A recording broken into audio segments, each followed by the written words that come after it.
While AMD's new AM5 platform has succeeded the older AM4 socket, the company still isn't done with Ryzen 5000 and DDR4 memory.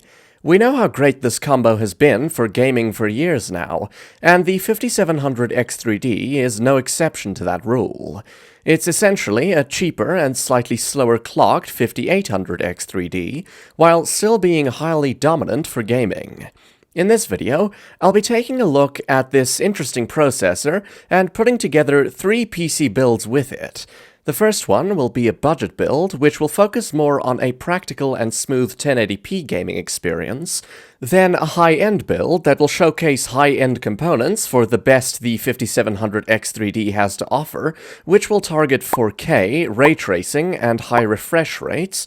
And finally, the best value build will focus on high refresh rate gaming at 1440p, making good use of components that are affordable yet capable of maximizing performance.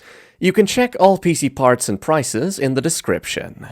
Let's kick things off with the best budget build. The Ryzen 7 5700X3D shines the brightest when it comes to budget builds. After all, it's meant to be a cheaper alternative to the newer Ryzen 7000 and 9000 chips. By leveraging the AM4 platform with affordable DDR4 memory and motherboards, the 5700X3D keeps the build cost down without sacrificing too much on performance, making it a great choice for budget-conscious gamers who still want a competitive setup. With a budget build, you'll most likely be gaming at 1080p, where games are more CPU-bound, and that's why the 5700X3D is an excellent choice. The 3D V-Cache helps performance in a lot of games, and it scales well with a high-performance graphics card.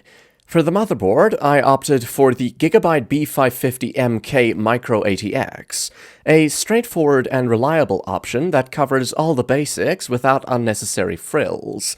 It supports PCIe Gen 4, which future-proofs the build for faster SSDs and GPUs if you choose to upgrade. It features a 6-phase VRM configuration, which is surprisingly capable for the 5700X3D.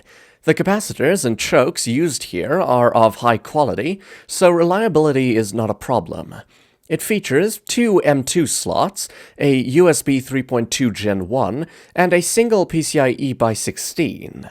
Unfortunately, there's no Wi-Fi here, which is to be expected from a cheap MicroATX motherboard, and for the price, that's a reasonable omission. Moving on, the Corsair VENTUS LPX 16GB kit was my choice for memory. This DDR4 3200 RAM has a 16 CAS latency, meaning it provides smooth and consistent performance in all games. Corsair's LPX line is intended to be a cheaper alternative to their VENTUS ARGB line, and that's why it has a simpler design. That works well in our favor, as we care more about performance than looks at this budget. For storage, the Kingston NV2 1TB NVMe SSD is the perfect choice. It provides fast read and write speeds that are more than adequate for gaming and everyday tasks, helping to minimize load times and keeping your system responsive. While it's not a high-end drive with a DRAM cache, it's surprisingly quick for the price, and with 1 TB, there's enough space for a decent selection of games and applications. To keep the 5700X3D cool, I went with the Cooler Master Hyper 212 Black Edition. This cooler is a classic choice for budget builds, as it delivers reliable cooling at a low cost. While it doesn't have the same cooling power as an AIO, it's more than sufficient for the 5700X3D, which is relatively efficient. Its sleek black design looks good in most builds, and it operates quietly, keeping your CPU temperatures in check without breaking the bank. As for the graphics card, I opted for the MSI Ventus 2X GeForce RTX 4060. While the RTX 4060 is only slightly faster than its predecessor, the RTX 3060 Ti, it does support the latest version of DLSS and frame generation. This makes it much more reliable than the RTX 30 series GPUs for consistent performance. More importantly, at 1080p, you won't need any upscaling tricks. This card can handle almost any game at high settings, and you can expect high frame rates in competitive titles such as Counter-Strike 2, Fortnite, and Valorant. On top of the great performance, the RTX 4060 is highly efficient. This means we don't need to worry too much about getting a high wattage power supply. If you're wondering why I chose the MSI VENTUS 2X, it's because of the clean design, affordable price, and great cooling performance. Normally, MSI's VENTUS GPUs have a silver appearance, but this blackout version looks much cleaner and fits into this build perfectly. Powering all these components is the Thermaltake Toughpower GX2 600-watt power supply. None of our components are too power hungry, and a 600-watt power supply is more than enough for the 5700X3D and the RTX 4060. This PSU is 80+ Gold certified, and it's one of the most reliable units in its price point. It's not fully modular, but that's why it's cheap. Fortunately, the cables are sleeved neatly and are easy to tuck away. All of these components sit inside a neat MicroATX case, the Zalman Z1 Iceberg.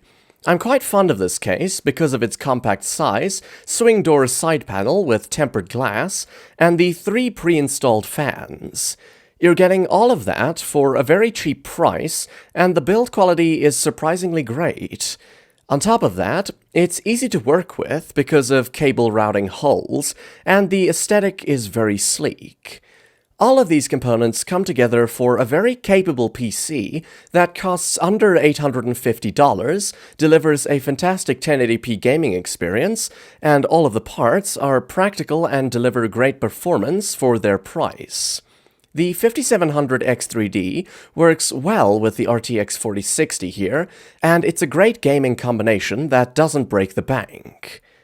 Before we continue to the high-end build, it would really help us continue making more videos if you support us by just hitting the like button and subscribe, or even with a comment so that I know if you like it, or if there's something I can do to improve next time. I promise it costs nothing, just a few seconds. So now, let's continue with the best premium PC build with the 5700X3D. While AMD intends the 5700X3D to be a mid-range or budget-oriented chip, the performance is certainly there to use in a high-end build as well. It might be an AM4 CPU based on an older architecture, but seeing as how it's capable of pumping out high frame rates, it's quite a reasonable choice for a high-end PC that looks and performs great. The CPU won't bottleneck any of the latest and greatest graphics cards, and it certainly won't be a problem at higher resolutions either. This means that you can use it with practically any GPU that's relatively recent, even if it's relatively high-end. That's going to be the main idea around this premium build, as we'll see later on. First, let's talk about the motherboard choice. The Asus ROG STRIX B550F is a fantastic AM4 motherboard, and it's the perfect centerpiece for a premium build. Design-wise, it's a stunning board. You get a rear panel I/O cover that has the ROG I logo with RGB lighting, a sleek black PCB, and massive heatsinks all round. It was one of the higher-end B550 motherboards when it originally launched, but it's quite affordable these days. It features 2 PCIe Gen 4 M2 slots, Wi-Fi 6, Bluetooth 5.2, and a highly robust 14-phase power delivery design. The VRM configuration is highly overbuilt for the 5700X3D, which means reliability won't be a problem at all. As this is an Asus board, it also features Aura Sync for easy integration for all your RGB devices. It also has a good number of USB 3.2 Gen 2 and Gen 1 ports. The RAM I went with is just as impressive as the motherboard. Corsair's Vengeance RGB Pro line is a fantastic choice as it blends the high-end looks with seriously impressive performance. The 32GB DDR4 3600 CL18 kit is perfect for gaming, and the higher capacity makes it great for productivity applications as well. Of course, I couldn't skimp out on storage if we're going all out. The Western Digital SN850X is easily one of the fastest PCIe Gen 4 SSDs, and it has all the hallmarks of a premium SSD. 2 GB of DRAM cache, fast and consistent read/write speeds, and a very sleek appearance. It's a bit on the pricier side, but that's to be expected with a fast 2TB Gen 4 drive. Moving on to the CPU cooler, Thermalright is a brand that I always find interesting, as it delivers high-end performance without breaking the bank. This is why I chose their frozen Notte ARGB 360 AIO.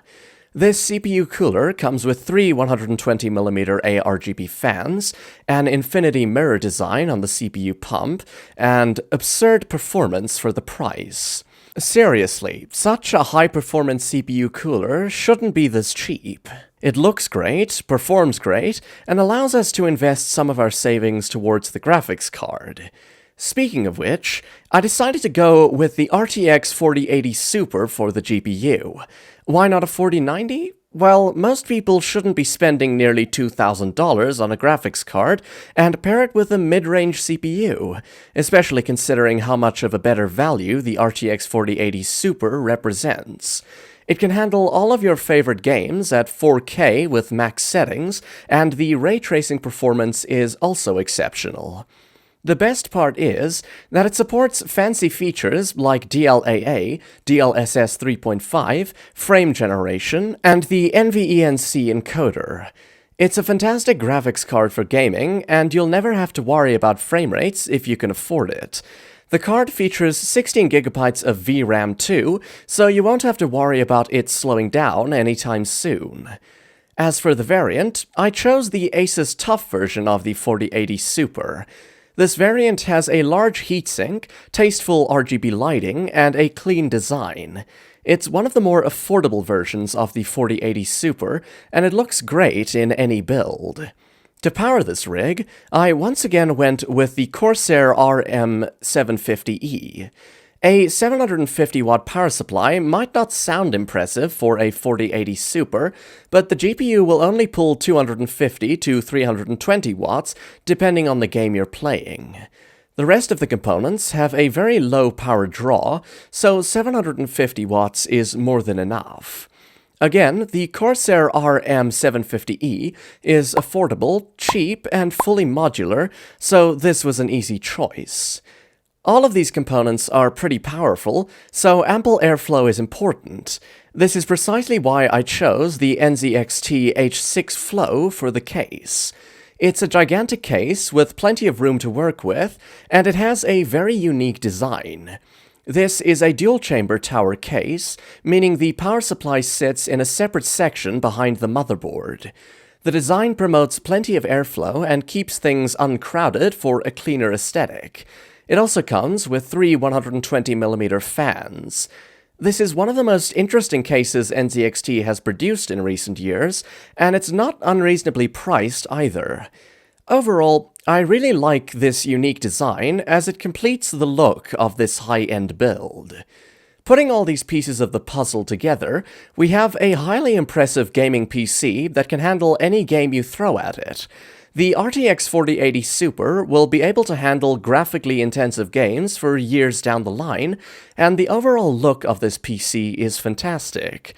For around $1,800, it's hard to do much better than this. Finally, let's take a look at my suggestions for the best value Ryzen 7 5700X3D build. The Ryzen 7000 and 9000 are a great series of CPUs, but the compatible motherboards and DDR5 memory are slightly more expensive. On the other hand, DDR4 RAM and AM4 motherboards have only gotten cheaper in recent years, which is exactly why I believe the 5700X3D is a fantastic starting point for a value and performance-focused build. The 5700X3D has 90% of the performance of the 5800X3D, and it's $150 cheaper these days. That means it still has excellent value and scales well with high-performance parts. Such a practical CPU choice deserves a motherboard that does it justice, and that's why I chose the Gigabyte B550UD. On the surface, this is a very unassuming motherboard. It has a plain black PCB, relatively small heatsinks, and a plain design. However, it makes up for that somewhat boring appearance with its performance and value. It has dual PCIe Gen 4 M2 slots, Wi-Fi 5, and support for DDR4 memory at up to 4,733 megatransfers per second.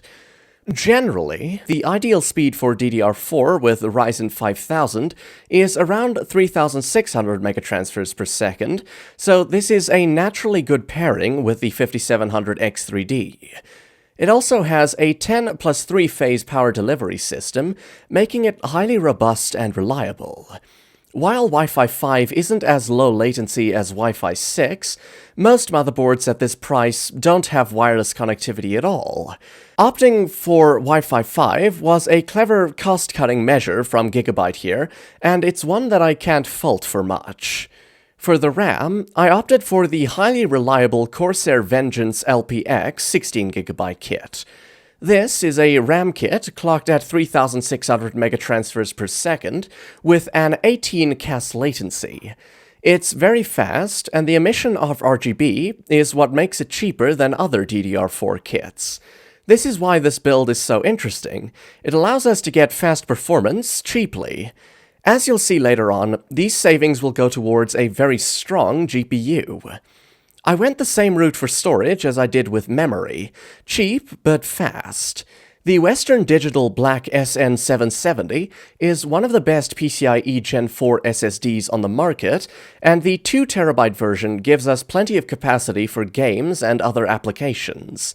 It lacks a DRAM cache, but the HMB buffer here makes up for that with excellent performance in games. For a 2TB Gen 4 SSD, it's quite reasonably priced. Moving on, to keep the performance of the 5700X3D consistent, you want a good CPU cooler that can keep temperatures at bay. For the money, I can't think of a better option than the Arctic Liquid Freezer 3 360. Normally, 360mm AIOs are expensive, flashy, and not worth it unless you're cooling a very high-end chip. That's not the case with the Arctic Liquid Freezer 3. This cooler uses Arctic's own in-house pump design with a PWM fan that cools the VRMs. It's highly efficient, has a sleek and minimal appearance, and features fantastic performance. The three 120mm fans are quiet, but they do a great job of moving air even at medium RPM. It's one of the most affordable 360 AIOs out there, and it does a great job of cooling the 5700X3D. For the graphics card, this is where things get interesting. I went with the AMD Radeon RX 7900 GRE, as it's by far the best GPU for 1440p gaming in terms of value and performance. It doesn't have the ray tracing performance of some NVIDIA cards, but for rasterization, this thing is a beast. It has 16GB of VRAM, so games that hog video memory won't be an issue even years down the line. More importantly, with the chosen motherboard, the Gigabyte B550UD, this GPU supports resizable bar and smart access memory. This allows the 5700X3D quicker access to the GPU's VRAM, enabling faster performance. It's a very strong combination that pumps out high frame rates at 1440p with no issues. On top of that, it's a much better value than the RTX 4070. For the specific variant, I went with the ASRock Challenger OC. It's a dual-fan card with a bit of RGB and a full metal backplate. There are certainly more fancy variants out there, but this one doesn't get too hot and it's reasonably priced. Not much more we could ask for, considering we're getting fantastic performance all round. To power all of these components, I chose the Corsair RM750E. This is an 80+ gold certified fully modular power supply, and it's a fantastic purchase for this build. It's affordable, has a silent operation, and has enough headroom for all of your current components and future upgrades. The RM series is known to provide reliability at a decent price, and for a 750-watt power supply, the asking price isn't high at all. All of these components sit inside the mighty Phanteks XT Pro Ultra case. This name might imply that it's a very expensive case, and while it has all the makings of one, it's actually quite cheap. It comes with a whopping 4 140mm RGB fans, plenty of cable routing channels, a mesh front panel for great airflow, and a clean design. The build quality is rock solid, and the case is very easy to build inside of. On top of that, it easily fits our 360mm AIO, bringing the total number of fans to 7. It's a fantastic value, and you can also get it in white if that's more your style. At the end of the day, with the 5700X3D and RX 7900 GRE CPU and GPU combo, we have a highly performant gaming PC for under $1,300. It can handle almost any modern game out there at high or ultra-high settings at 1440p, and it will be a fantastic performer for years to come. Thanks for watching. I hope my suggestions have inspired you to create your own Ryzen 7 5700X3D build. Remember, you can check the prices for each component mentioned in the description below. And if you're interested in more PC building suggestions and hardware reviews, be sure to check out more of my videos. Before you go, please don't forget to like this video, subscribe to stay updated, and let me know your opinion and suggestions in the comments. See you in the next one.